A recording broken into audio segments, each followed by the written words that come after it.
Good morning to one and all. Start करेंगे हम आज का अपना लेक्चर। प्रीवियस लेक्चर में हमने सेक्शन 21 तक कंप्लीट कर लिया था, यानी कि जो रिलीफ इस एक्ट के अंतर्गत बताए गए हैं, the protection of woman from domestic violence act 2005 हम पढ़ रहे हैं, जिसमें हमने सेक्शन 21 तक कंप्लीट कर लिया था।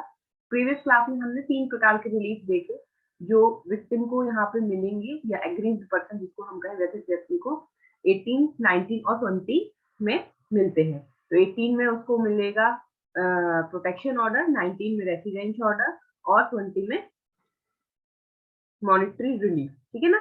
आज हमें स्टार्ट करना है बाकी के रिलीफ 21 से, यानी 21 में कस्टडी ऑर्डर दिया जाएगा, 22 में कंपनसेशन ऑर्डर होगा, 21 में इंटरिम और एक्स पार्टे ऑर्डर होगा, है ना। इसी तरीके से आगे के सारे प्रोविजन कंटिन्यू करते हैं। अभी जो चैप्टर हमारा चल रहा है, कौन सा चैप्टर चल रहा है? चैप्टर चल रहा है हमारा 4। ठीक है ना। तो स्टार्ट करते हैं। ये जो एक्ट है आप लोगों को पता ही होगा कि हमारा एमपीडीएलओ एग्जाम में है, एमपीएडीपीओ एग्जाम में है, यूपीएसआई का जो एग्जाम है उसमें भी ये एक्ट आता है, और भी जो अदर स्टेट एपीओ के एग्जाम्स होते हैं उसमें भी ये एक्ट जो है घरेलू हिंसा से महिलाओं का संरक्षण अधिनियम में काफी एग्जाम्स में पूछा जाता है। तो अगर आप किसी भी एग्जाम की तैयारी कर रहे हैं और ये आपके पार्ट ऑफ सिलेबस है, तो ये वीडियोस आपके लिए बहुत हेल्पफुल होने वाले हैं। हम देख रहे हैं डायरेक्ट प्रोविजन, क्योंकि डायरेक्ट प्रोविजन से ही क्वेश्चंस बनते हैं, क्योंकि ये माइनर एक्ट होते हैं, तो टेक्स्ट बुक की इसमें जरूरत होती नहीं है ज्यादा। ठीक है। तो देखिए सेक्शन 21 से स्टार्ट करना है आज हमें। सेक्शन 21 बात करता है अभिरक्षा आदेश या custody order. Notwithstanding anything contained in any other law for the time being in force, the magistrate may at any stage of the hearing of the application for protection order for any other relief, ये for misprint हो गया और हुआ यहाँ, or any other relief under this act, grant temporary custody of any child or children to the aggrieved person or the person making an application on her behalf, and specify, if necessary, the arrangements for visit of such child or children by the respondent. अभिरक्षा आदेश में क्या लिखा हुआ है? तत्समय प्रवृत्त किसी भी अन्य विधि में अंतर्दिष्ट किसी बात की होते हुए भी, मीन्स कुछ कोई अदर लॉ में कुछ भी लिखा है उससे हमें कोई फर्क नहीं पड़ रहा है। ठीक है ना। मजिस्ट्रेट इस अधिनियम के अधीन संरक्षण आदेश या कोई भी अन्य आदेश, अनुतोष, रिलीफ के आवेदन की जब सुनवाई करते हैं, तो उनके सुनवाई के किसी भी प्रक्रम पर किसी भी संतान या संतानों की अस्थायी अभिरक्षा व्यथित व्यक्ति या उसकी ओर से आवेदन करने वाले व्यक्ति को दे सकेगा, और यदि आवश्यक हो तो प्रत्यर्थी द्वारा संतान या संतानों से मिलने की व्यवस्थाओं का विनिर्देश कर सकेगा। तो यहाँ पर बात हो रही है जो बच्चे हैं उनकी कस्टडी किसके पास रहेगी? तो जो एग्रीव्ड पर्सन है, यानी कि जो घरेलू हिंसा से पीड़ित महिला है, या जो रिस्पोंडेंट है, प्रत्यर्थी है जिसने उस पर अत्याचार किए हैं, उसके पास रहेगी कि एग्रीव्ड पर्सन के पास रहेगी? तो इसमें कहा कि जो चिल्ड्रन की कस्टडी है वो इस एक्ट के अंतर्गत या तो व्यथित व्यक्ति, एग्रीव्ड पर्सन यानी कि जिसके साथ घरेलू हिंसा हुई है जिस महिला के साथ, या तो उसके साथ उसको दी जा सकती है अस्थायी अभिरक्षा, या फिर किसको दी जा सकती है? उस एग्रीव्ड पर्सन के बिहाफ में जो एप्लीकेशन फाइल की है जिसने, उसको दी जा सकती है। अब यहाँ पे जो कस्टडी देने की बात हो रही है वो कैसी हो रही है? परमानेंट कस्टडी की बात नहीं हो रही। यहाँ वर्ड क्या है? अस्थायी अभिरक्षा, टेम्पररी कस्टडी। तो ध्यान रखना, सेक्शन 21 में जो कस्टडी मिल रही है वो कैसी मिल रही है? टेम्पररी कस्टडी मिल रही है, कुछ समय के लिए कस्टडी मिल रही है।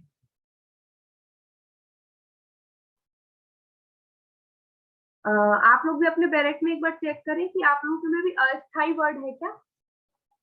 मेरा काफी पुराना बैरेक है, तो ऐसा तो नहीं अमेंडमेंट हो गया हो इसमें? एक बार चेक कीजिए।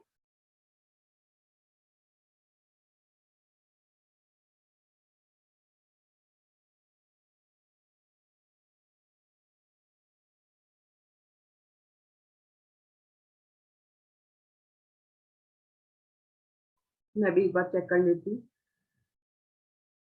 वेबसाइट से।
इंग्लिश वाली साइड क्या लिखा है? अच्छा, इंग्लिश वाली साइड भेजो।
इंग्लिश में लिखा है ना टेम्पररी करके, हमेशा इंग्लिश दे आपके का, हमेशा इंग्लिश वाला वर्जन पहले देखा करो। एक बात हमेशा ध्यान रखना, चाहे एग्जाम में कोई क्वेश्चन हो या डायरेक्ट में कोई क्वेश्चन हो, हमेशा इंग्लिश वाला वर्जन माना जाता है। तो अगर इंग्लिश साइड में लिखा है तो वो सही है ना, ये हमेशा एक रूल चलता है ना पेपर में भी। उत्तर आपके पास डायरेक्ट नहीं है?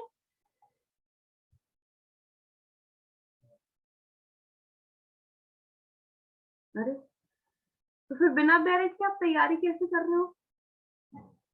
सब्जेक्ट्स वगैरह फिर कैसे रिवीजन करोगे बाद में? डायरेक्ट क्यों नहीं लिए?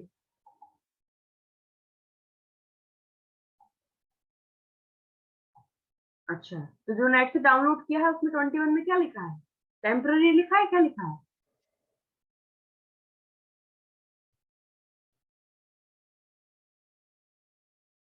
टेम्पररी। ओके, तो जल्दी रिप्लाई क्या करो ना, पूछ रहे हैं तो बीच में से क्लास रोकना पड़ी। चलो, टेम्पररी है ना। हाँ, तो ये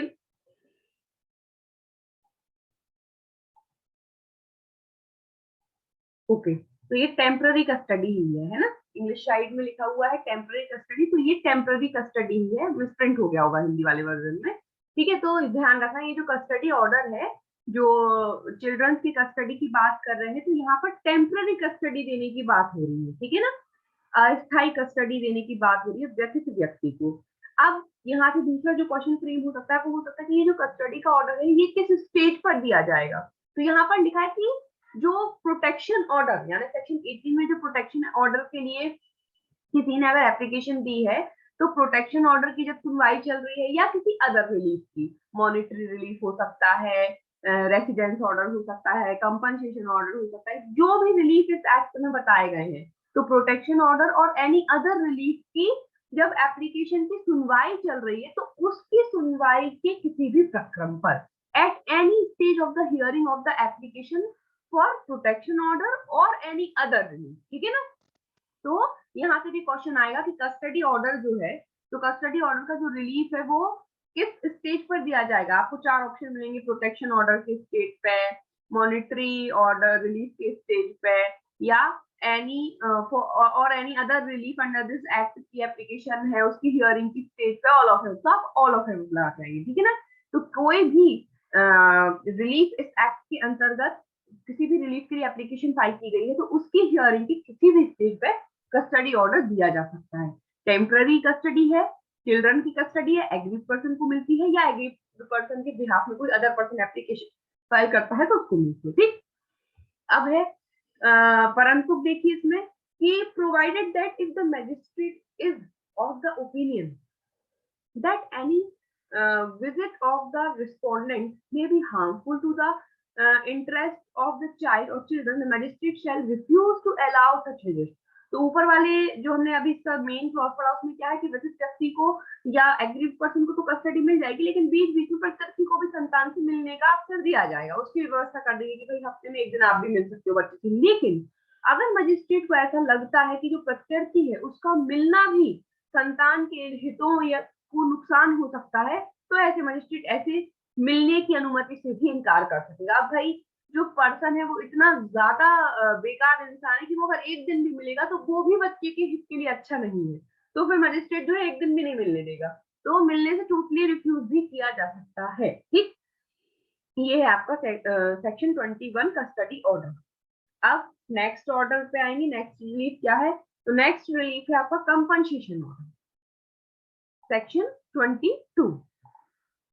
अब बात हो रही है प्रतिकर आदेश की, तो यहाँ पर लिखा हुआ है in addition to other relief as may be granted under this act, the magistrate may, on an application being made by the aggrieved person, pass an order directing the respondent to pay compensation and damages for the injuries, including mental torture and emotional distress caused by the act of domestic violence committed by that respondent. ऐसे अन्य अनुतोषों के अतिरिक्त जो इस अधिनियम के अधीन मंजूर किए जाएं, मजिस्ट्रेट ग्रथित व्यक्ति द्वारा आवेदन किए जाने पर प्रत्यर्थी को उस प्रत्यर्थी द्वारा घरेलू हिंसा के किए गए कार्यों से हुई क्षतियों के लिए जिनमें मानसिक यातना, भावनात्मक कष्ट सम्मिलित है, प्रतिकर और नुकसानी का संदाय करने का निर्देश देते हुए आदेश पारित करें। तो यहाँ से सीधा सीधा क्वेश्चन बनता है कि भाई कंपनसेशन ऑर्डर कौन सी सेक्शन में बताया गया है, 22 में। कंपनसेशन ऑर्डर कैसा होगा, इन एडिशनल होगा। इस एक्ट के अंतर्गत जितने रिलीफ हमने पढ़े हैं तो उन रिलीफ के साथ साथ ये ऑर्डर चाहिए, इन एडिशन। ठीक है, तो ये क्वेश्चन आता है कि कंपनसेशन ऑर्डर इज, कैसा भी क्वेश्चन बना के उसको 4 ऑप्शन देंगे तो आपको क्या लगा क्या है कि ये एडिशनल ऑर्डर है। अदर रिलीफ तो मिलेंगे ही, साथ में ये एडिशन में ये चलेगा कंपनसेशन ऑर्डर। ठीक है, मजिस्ट्रेट दे सकता है। कंपनसेशन दिया किसके लिए जाता है, तो यहाँ सिर्फ कंपनसेशन नहीं है, डैमेज वर्ड भी है, तो दोनों वर्ड याद रखना, तो सिर्फ कंपनसेशन नहीं है, डैमेजेस है ना। तो हिंदी में क्या लिखा हुआ है इसमें,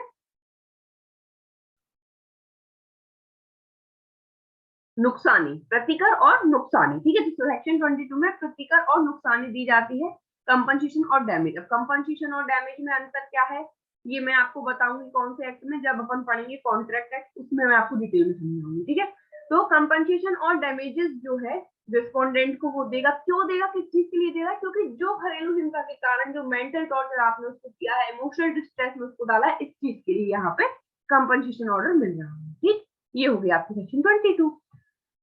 अब आगे देखिए नेक्स्ट क्या है, नेक्स्ट है एक्स पार्टी ऑर्डर और इंटरिम ऑर्डर। तो power to grant interim and ex parte orders, अंतरिम और एक पक्षीय आदेश मंजूर करने की शक्ति।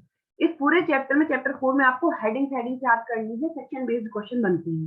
सीधा आएगा कि इन विच सेक्शन इंटरिम और x parte order is provided, section 23 टिक करके आना। ठीक है, in any proceeding before him under this act the magistrate may pass such interim order as the deems just and proper.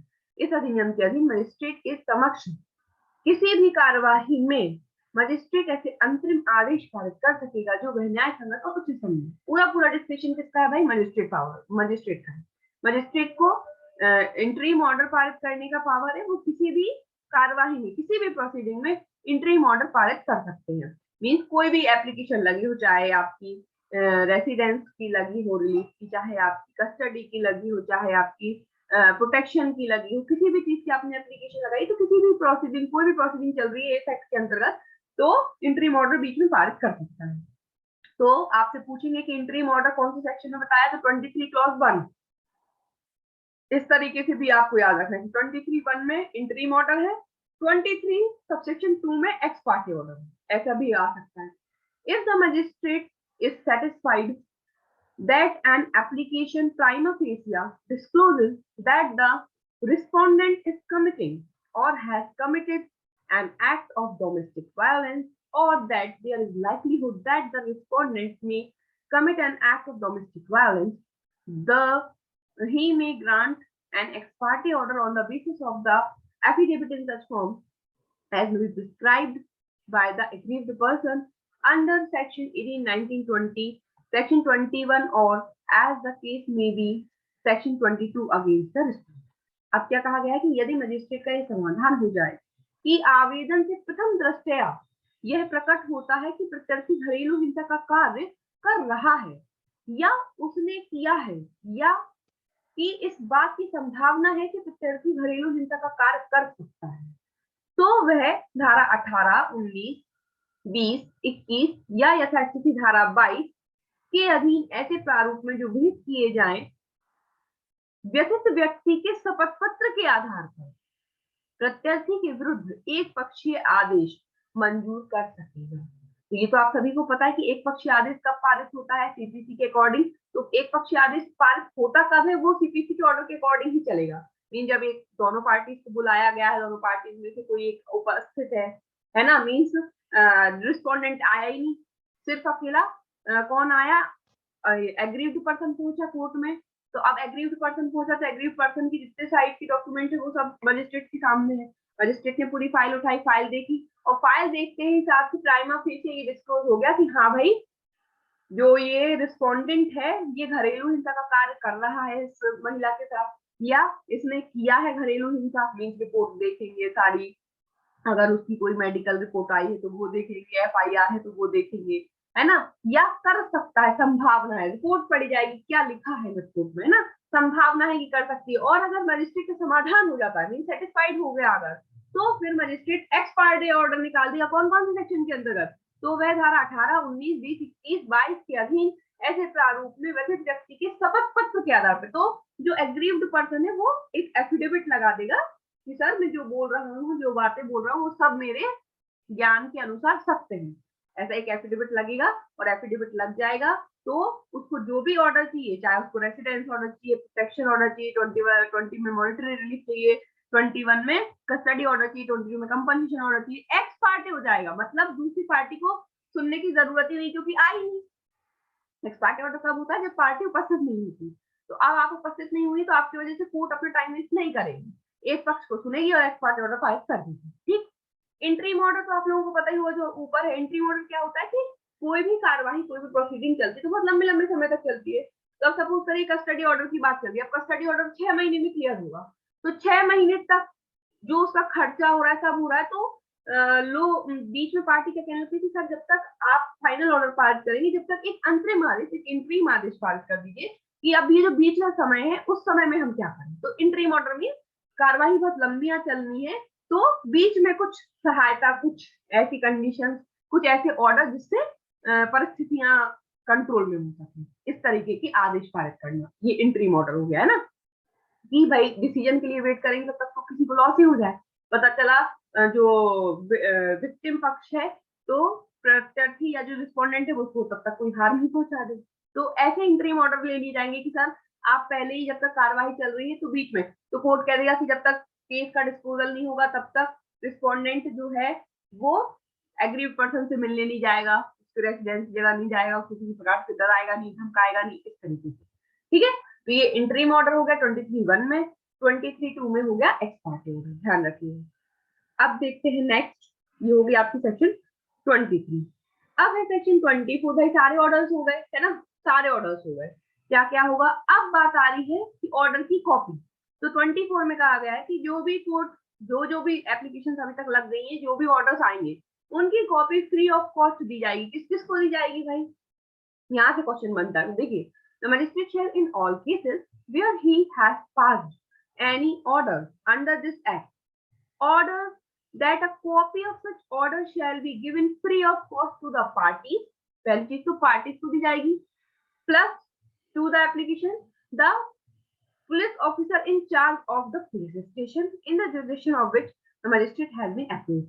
फिर मजिस्ट्रेट के jurisdiction में जो police officer in charge है उसको दी जाएगी। And service provider located within the local limits of the jurisdiction of the court, फिर उस service provider को दी जाएगी जो कोर्ट की लोकल लिमिट्स में है, या फिर ऐसे सर्विस प्रोवाइडर को जिसने अपना रजिस्ट्रेशन कराया हुआ है, जिसने रजिस्टर्ड की है क्या, domestic incident report to that service provider. तो यहाँ पे 4 लोग हैं जिनको कोई भी ऑर्डर इस एक्ट के अंतर्गत पारित होता है तो उसकी कॉपी फ्री ऑफ कॉस्ट दी जाती है। सबसे पहले तो पार्टी, फिर उसके बाद पुलिस ऑफिसर इंचार्ज जो मजिस्ट्रेट की अधिकारिता में आते हैं, फिर उसके बाद ऐसा सर्विस प्रोवाइडर जो इसकी ज्यूरिसडिक्शन की लिमिट में है, ऐसा सर्विस प्रोवाइडर जो कोर्ट की ज्यूरिसडिक्शन में है। लेकिन ऐसे सर्विस प्रोवाइडर को भी जो भले ही कोर्ट के ज्यूरिसडिक्शन में तो नहीं है, लेकिन ऐसे सर्विस प्रोवाइडर को भी फ्री ऑफ कॉस्ट कॉपी दी जाएगी जिस सर्विस प्रोवाइडर ने डोमेस्टिक इंसिडेंट रिपोर्ट लिखी थी। क्योंकि आपको भी पता है भाई, जरूरी नहीं है कि जो एग्रीव्ड पर्सन है जब उसके साथ घरेलू हिंसा हुई तो हो सकता है कि एग्रीव्ड पर्सन अपना घर छोड़कर अपने मायके चली गई हो। भाई पति जो है वो यूपी का हो, पत्नी जो है एमपी की हो। तो अब हम पहले ही पढ़ चुके हैं कि कहाँ कहाँ एप्लीकेशन लगाई जा सकती है। तो भाई जहाँ पे वो लोग लास्ट में रहे हैं या भी जहाँ पे वो रह रहे हैं या जहाँ कॉज ऑफ एक्शन हुआ है, तो एग्रीव्ड पर्सन अपने मायके एमपी में आ गई तो उसने एमपी में लगा दी। तो अब एमपी में केस लगाया और वहां तो यहाँ का सर्विस प्रोवाइडर, एमपी का सर्विस प्रोवाइडर के पास उसने क्या करवाई थी, डोमेस्टिक इंसिडेंट रिपोर्ट। यूपी का मामला था, यूपी में कॉज ऑफ एक्शन राइज हुआ था, इसलिए कोर्ट यूपी का लग गया, केस यूपी में चल रहा है। तो वहां का कोर्ट यहाँ वाले सर्विस प्रोवाइडर को, जिसने एमपी वाले सर्विस प्रोवाइडर को जिसने डोमेस्टिक इंसिडेंट रिपोर्ट लिखी थी, उसको भी एक कॉपी किसी भी ऑर्डर की जो भी पारित किया है फ्री ऑफ कॉस्ट इस सर्विस प्रोवाइडर को भिजवाई जाएगी। क्लियर? तो 4 लोग हैं, ध्यान रखिएगा। एक बार हिंदी में पढ़ लेते हैं। मजिस्ट्रेट ऐसे सभी मामलों में जिनमें उसने इस अधिनियम के अधीन कोई आदेश पारित किया है, आदेश करेगा कि ऐसे आदेश की एक एक प्रति आवेदन के पक्षकारों को, उस पुलिस थाने के भाषाधक अधिकारी जिसकी अधिकारिता मजिस्ट्रेट को निवेदन किए गया है और न्यायालय की अधिकारिता की स्थानीय सीमाओं के भीतर स्थित किसी सेवा प्रदाता को, और यदि किसी सेवा प्रदाता ने घरेलू रिपोर्ट दर्ज करवाई है तो उस सेवा प्रदाता को निःशुल्क दी जाएगी। हमने सर्विस प्रोवाइडर की डेफिनेशन कौन सी क्लॉज में पढ़ी थी और कौन सी सेक्शन में सर्विस प्रोवाइडर बताया गया है? चैट बॉक्स में आंसर तो करो जरा, देखो कितना याद है।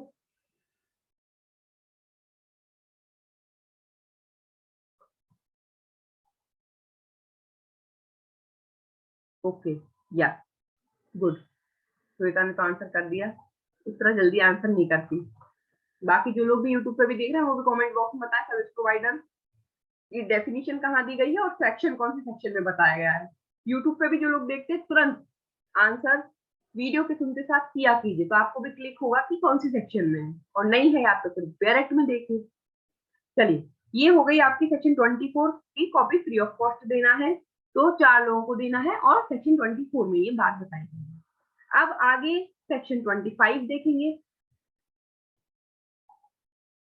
Duration and alteration of order, आदेशों की अवधि और परिवर्तन। अब इस सेक्शन में आपको ये बताया गया कि सेक्शन तो जो भी आदेश पास किए गए हैं वो कितने समय तक वैलिड रहेंगे, है ना, और क्या उनमें अल्टरेशन हो सकता है, कोई बदलाव कोई परिवर्तन हो सकता है। तो देखिए सेक्शन 1 में कहा है प्रोटेक्शन ऑर्डर की बात की गई है।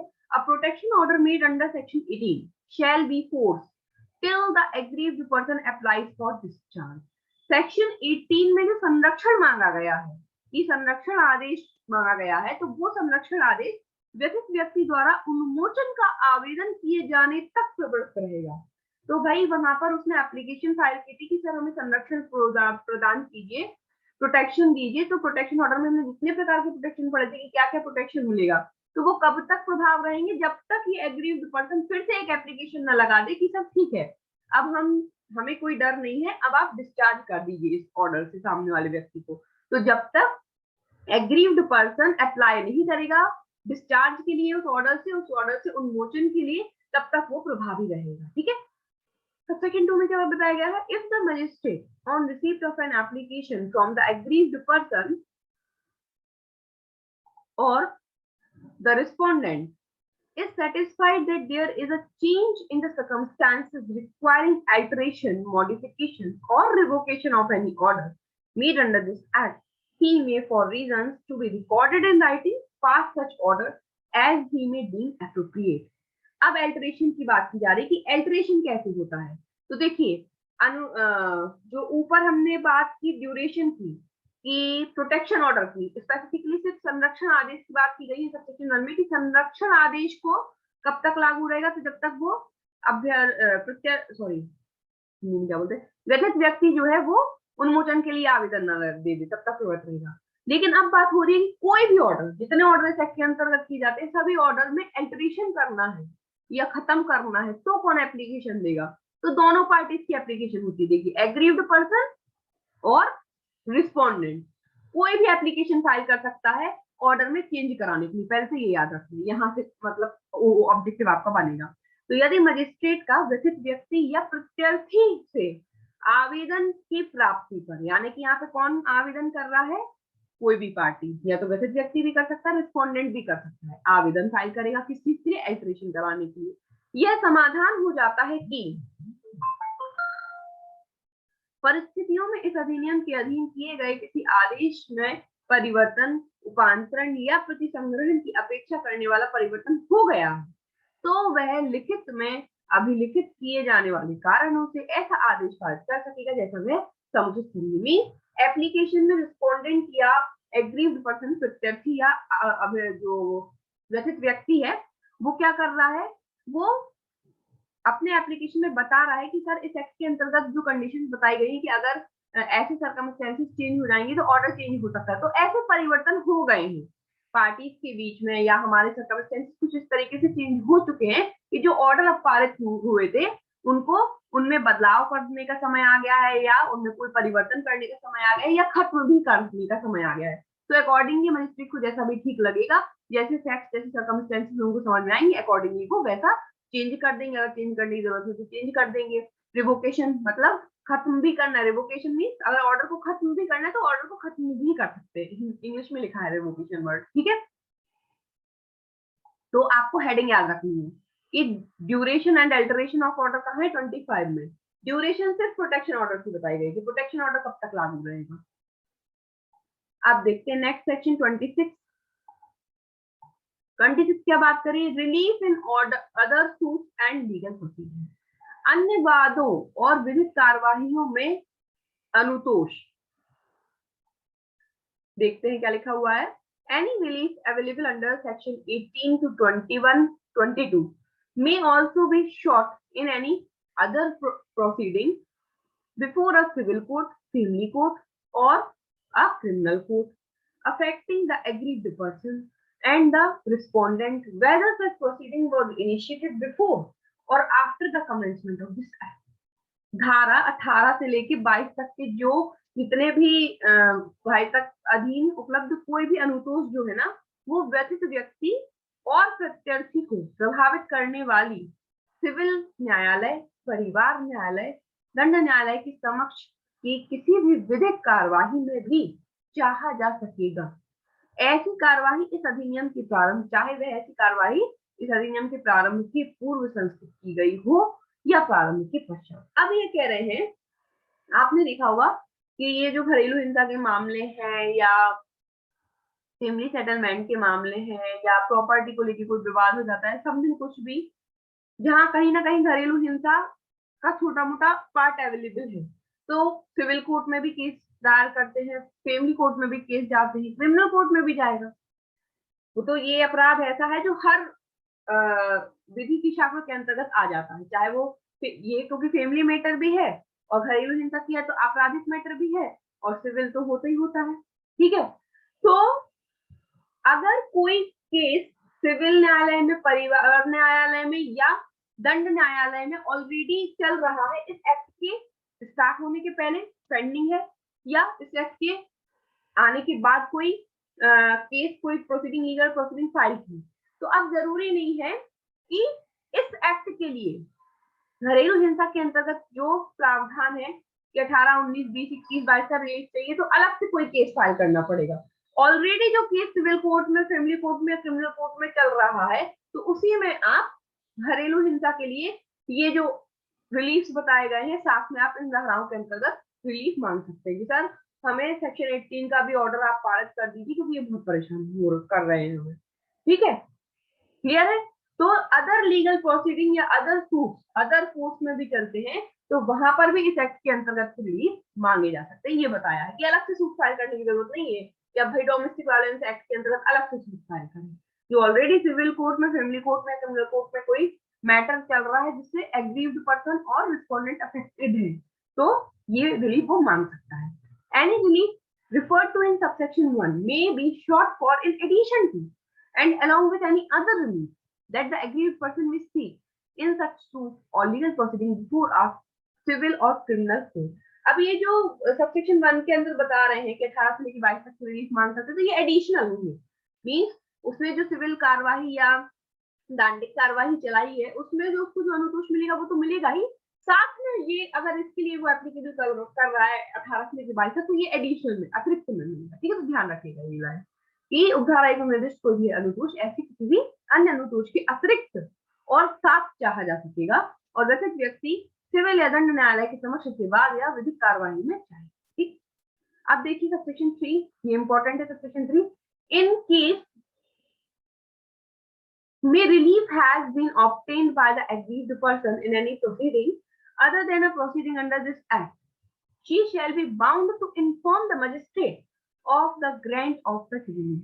यदि कोई अनुतोष व्यतीत व्यक्ति द्वारा इस अधिनियम के अधीन की कार्यवाहियों से भिन्न किसी भी कार्यवाही में प्राप्त किया गया है तो वह ऐसे अनुतोष की मंजूरी की सूचना मजिस्ट्रेट को देने के लिए आबद्ध होगी। अब जो एग्रीव्ड पर्सन है, जो महिला है जिसने फैमिली कोर्ट में या सिविल कोर्ट में या क्रिमिनल कोर्ट में कोई केस लगा रखा है ऑलरेडी और वहां उस लीगल प्रोसीडिंग में उसको ऑलरेडी कोई रिलीफ मिला हुआ है, तो उस रिलीफ की सूचना किसको देना है? उसको मजिस्ट्रेट को बताना है भाई। अगर अदर किसी एक्ट के अंतर्गत कोई प्रोसीडिंग में कोई भी रिलीफ एग्रीव्ड पर्सन को मिला है तो एग्रीव्ड पर्सन बाउंड है, वर्ड क्या यूज है? आबद्ध होगी, मींस ये मैंडेटरी प्रोविजन है। एग्रीव्ड पर्सन को मजिस्ट्रेट को बताना ही होगा कि सर मुझे जो है आईपीसी की सेक्शन 498A के अंतर्गत भी सर मुझे रिलीफ मिला है, वहां पे भी है ना 498A, हस्बैंड और हस्बैंड के रिलेटिव्स के द्वारा अत्याचार किया जाना, तो सर मुझे उस सेक्शन में भी कोई रिलीफ मिल चुका है, तो ये मजिस्ट्रेट को बताने की ड्यूटी किसकी है? कौन बाउंड है बताने के लिए? Aggrieved person. यहाँ पे क्वेश्चन बनेगा। ठीक है, ये हो गई आपकी सबसेक्शन 3 इसकी, इतनी ही है इसमें सेक्शन 26। ठीक, ये हो गई हमारी सेक्शन 26 कंप्लीट। अब आएगी नेक्स्ट सेक्शन 27। आज हम इसमें सेक्शन 29 है पूरी कंप्लीट कर लेंगे, चैप्टर कंप्लीट कर लेंगे। ठीक है, सेक्शन 27 ज्यूरिसडिक्शन, अधिकारिता की बात कर रहा हूँ भाई। सीधी सी बात है, इस एक्ट के अंतर्गत कौन से न्यायालयों को अधिकारिता है मैटर सुनने की? इस एक्ट के अंतर्गत है भाई जेएमएफसी और MM, judicial magistrate first class, metropolitan magistrate प्रथम श्रेणी के न्यायिक मजिस्ट्रेट या महानगर मजिस्ट्रेट का न्यायालय जिसकी स्थानीय सीमाओं के भीतर या तो व्यतीत व्यक्ति स्थायी या अस्थायी तौर पर निवास करता है या कारोबार करता है या नियुक्त है, या प्रत्यर्थी निवास करता है, कारोबार करता है या नियुक्त है, या जहां जिसकी अधिकारिता के अंतर्गत वाद हेतु कुछ करना हुआ। तो जो भी जुडिशियल मजिस्ट्रेट फर्स्ट क्लास या मेट्रोपॉलिटन मजिस्ट्रेट हैं जिनकी लोकल लिमिट्स के अंतर्गत या तो एग्रीव्ड पार्टी रहती है, बिजनेस करती है, एम्प्लॉय करती है, या रिस्पोंडेंट रहता है, अपना बिजनेस करता है, या एम्प्लॉयड है, या जिस जेएमएफसी और एमएम की अधिकारिता के अंतर्गत कॉज ऑफ एक्शन अराइज हुआ है, वहां के जेएमएफसी और एमएम को इस एक्ट के अंतर्गत ज्यूरिसडिक्शन अधिकारिता है ऐसे मामलों को सुनने की। Shall be competent court to grant a protection order and other orders under this act and to try offences under this act। तो इस अधिनियम के अधीन संरक्षण आदेश देने का, अन्य आदेश मंजूर करने का और इस अधिनियम के अधीन अपराधों का विचारण करने के लिए सक्षम होगा। ठीक है, तो seriously judicial magistrate first class और एमएम याद रखना है। Any order made under this act be enforceable throughout India. यहाँ से भी क्वेश्चन बनता है कि जो घरेलू हिंसा महिलाओं का संरक्षण अधिनियम 2005 है उसके अंतर्गत यदि कोई ऑर्डर पारित किया गया तो वो कहाँ कहाँ प्रवृत्त होगा? तो भारत में सर्वत्र प्रवर्तनीय होगा। वो इंडिया की किसी भी कोर्ट में इस एक्ट के अंतर्गत कोई भी आदेश पारित किया है तो ऐसा नहीं है कि अगर ललितपुर में आदेश पारित किया है तो वो ऑर्डर सिर्फ ललितपुर तक ही सीमित है, कि जब वो महिला यूपी से बाहर जाए या ललितपुर से बाहर जाए तो रिस्पोंडेंट उसको फिर घरेलू हिंसा करने पहुंच जाए। नहीं, जो भी ऑर्डर पारित हुए वो ऑल ओवर इंडिया पे लागू होगा। वो महिला कहीं पे भी रहे, आप उसको किसी भी क्षेत्र में जाके परेशान फिर नहीं कर सकते अगर उसको प्रोटेक्शन ऑर्डर मिला है तो, अगर उसको रेसिडेंस ऑर्डर मिला है तो, अगर उसको कस्टडी ऑर्डर मिला है, वो अपने बच्चे को लेकर कहीं पे भी चल जाए। ये नहीं कि जब तक वो सिर्फ ललितपुर में है तो आप बच्चे से मिलने नहीं जा रहे, वो कहीं और चली गई तो आप बच्चे से बार बार मिलने जा रहे हो, ये नहीं होगा। ठीक है, तो कोई भी ऑर्डर इस एक्ट के अंतर्गत बनाया गया है वो कहाँ कहाँ इन्फोर्सेबल, थ्रू आउट इंडिया, पूरे भारत में। ठीक, ये हो गई आपकी सेक्शन 27। अब देखेंगे नेक्स्ट सेक्शन 28, प्रोसीजर। कौन सा प्रोसीजर फॉलो किया जाएगा इस एक्ट के अंतर्गत मैटर्स को सुलझाने में? ऑब्वियस सी बात है, कौन सा होगा बताओ? घरेलू हिंसा का मामला है, कौन सा प्रोसीजर आएगा, सिविल या क्रिमिनल? कैसा मैटर है ये? चैट बॉक्स में आंसर कीजिए और यूट्यूब पे देखने वाले कमेंट बॉक्स में बताएं। श्वेता, उत्तरा, कैसा मैटर है ये? प्रोसीजर है, कैसा है? क्रिमिनल। तो क्या लिखा है? Save as otherwise provided in this act all proceedings under section 12 to 23 and offense under section 31 shall be governed by the provisions of Code of Criminal Procedure 1973। अगर सिविल मैटर होता है तो सीपीसी लगती है, क्रिमिनल होता है तो CrPC लगती है। तो क्योंकि ये क्रिमिनल मैटर है, डोमेस्टिक वायलेंस हो रहा है, इसलिए इस एक्ट का जो प्रोसीजर है वो किससे गवर्न होगा? क्रिमिनल प्रोसीजर से होगा, है ना, दंड प्रक्रिया संहिता से गवर्न होंगे पूरे procedure. Nothing in subsection 1 shall prevent the court from laying down its own procedure for disposal of an application under section 12 or under subsection 2 of section 23। उपधारा 1 में की कोई भी बात न्यायालय को धारा 12 और 23 की उपधारा 2 के अधीन किसी आवेदन के निवर्तन के लिए अपनी स्वयं की प्रक्रिया अभिकथित करने से नहीं रोकेगी। ये सबसेक्शन 1 का एक छोटा सा एक्सेप्शन हो गया। सबसेक्शन 1 में कह रहे हैं कि एक्ट के अंतर्गत जितनी भी प्रोसीडिंग्स, जितने, देखिए सबसेक्शन 2 में क्या बताया गया है? Nothing in subsection 1 shall prevent the court from laying down its own procedure from disposal of an application under section 12 or under section 12(2) of section 23। धारा 1 की कोई भी बात न्यायालय को धारा 12 और धारा 23 धारा 2 के अधीन किसी आवेदन के निवर्तन के लिए अपनी स्वयं की प्रक्रिया अभिकथित करने से नहीं रोकेगी। तो सीआरपीसी से तो प्रोसीजर चलेगा, लेकिन सेक्शन 12 के अंतर्गत जो एप्लीकेशन हो रही है और एक्स पार्टी ऑर्डर के लिए जो एप्लीकेशन फाइल की जा रही है, उसके लिए अगर न्यायालय चाहे तो अपनी खुद का प्रोसीजर भी बना सकती है। इस चीज के लिए कोर्ट को रोका नहीं जाएगा, ये सबसेक्शन 2 में कहा गया है ना। दो चीजों के लिए, दो सेक्शन के लिए, सेक्शन 12 के अंतर्गत जो एप्लीकेशन फाइल की गई है और 23(2) यानी एक्स पार्टी ऑर्डर के लिए जो एप्लीकेशन लगाई गई है, तो उस एप्लीकेशन को कैसे डिस्पोजल करना है उसका ओन प्रोसीजर भी न्यायालय बना सकती है। अगर उसको लगता है कि नहीं, हमें सीआरपीसी के अकॉर्डिंग नहीं करना है, हमें खुद का प्रोसीजर कुछ फॉलो करना है, तो वो भी कोर्ट कर सकती है। इन दो सेक्शन के पर्पस को रोका नहीं है। ठीक है, तो ये हो गई आपकी सेक्शन 28। अब इस चैप्टर की लास्ट सेक्शन 29, अपील, जो बहुत इंपॉर्टेंट है। यहाँ से आपको क्वेश्चन आएगा, तो सबसे पहले तो पूछेंगे कि अपील का प्रावधान है कहाँ? सेक्शन 29 में है। सेक्शन याद रखना है। अब होती कहाँ है अपील? तो there shall lie an appeal to the court of session. सबसे पहला क्वेश्चन, इस एक्ट के अंतर्गत के मैटर्स की अपील कहाँ होगी? कोर्ट ऑफ सेशन में होगी। क्योंकि मैटर कौन सुन रहा है? जेएमएफसी और MM, judicial magistrate first class और मेट्रोपॉलिटन मजिस्ट्रेट सुन रहा है ना, प्रथम वर्ग मजिस्ट्रेट और महानगर मजिस्ट्रेट सुन रहे हैं। तो इनकी अपील नॉर्मली भी कहा जाती है, कोर्ट ऑफ सेशन में जाती है। तो इसलिए इस एक्ट के मैटर्स जो है इनकी अपील कहाँ जाएगी? कोर्ट ऑफ सेशन में जाएगी। कितने दिन के अंदर? within 30 days from the date on which the order made by the magistrate is served on the aggrieved person or the respondent, as the case may be, whichever is later। ये बहुत समझने वाली बात है, घुमा फिरा के दिया हुआ है कि अपील उस तारीख से जिसको मजिस्ट्रेट द्वारा किया गया आदेश व्यथित व्यक्ति और प्रत्यर्थी पर तामील किया गया है, जिस पर भी बाद में तामील हो, उस तारीख से 30 तारीख के भीतर सेशन न्यायालय में होगी। यानी कि एक क्वेश्चन तो क्लियर है कि अपील होना तो सेशन कोर्ट में है, होना कब है? 30 दिन के बाद। कब से 30 दिन के बाद? तो इस एक्ट के अंतर्गत मजिस्ट्रेट ने जो भी ऑर्डर पारित किए हैं ना, रिलीफ 18 का, 19 का, 20 का, 21 का, कोई भी रिलीफ, कोई भी order, interim order, tax part, जो भी ऑर्डर पारित किया है, उसकी सर्विस जब एग्रीव्ड पर्सन और रिस्पोंडेंट पे होगी, कोई भी ऑर्डर पारित होता है तो हमेशा उसका सर्विस दोनों पार्टी से करवाई जाती है कि भाई ये ऑर्डर निकालना है।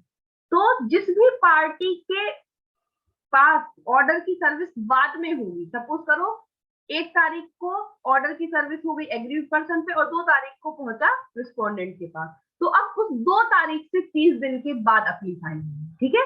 जिसके पास भी बाद में तामील की जाएगी, जिसके पास भी उस ऑर्डर की तामील बाद में होगी, उस तारीख से 30 दिन के अंदर सेशन कोर्ट में अपील जो है फाइल की जाएगी। क्लियर है ये चीज? तो लिख लीजिए, कोर्ट ऑफ सेशन में अपील होती है, 30 डेज में होती है, सर्विस के तामील किए जाने के 30 दिन में, वो भी किस पे? जिस पे भी बाद में तामील की गई है उस तारीख से 30 दिन। क्लियर? कोई डाउट है यहाँ पर? फिर मिलते हैं नेक्स्ट क्लास में नेक्स्ट चैप्टर के साथ, ठीक है। 30 से स्टार्ट करेंगे।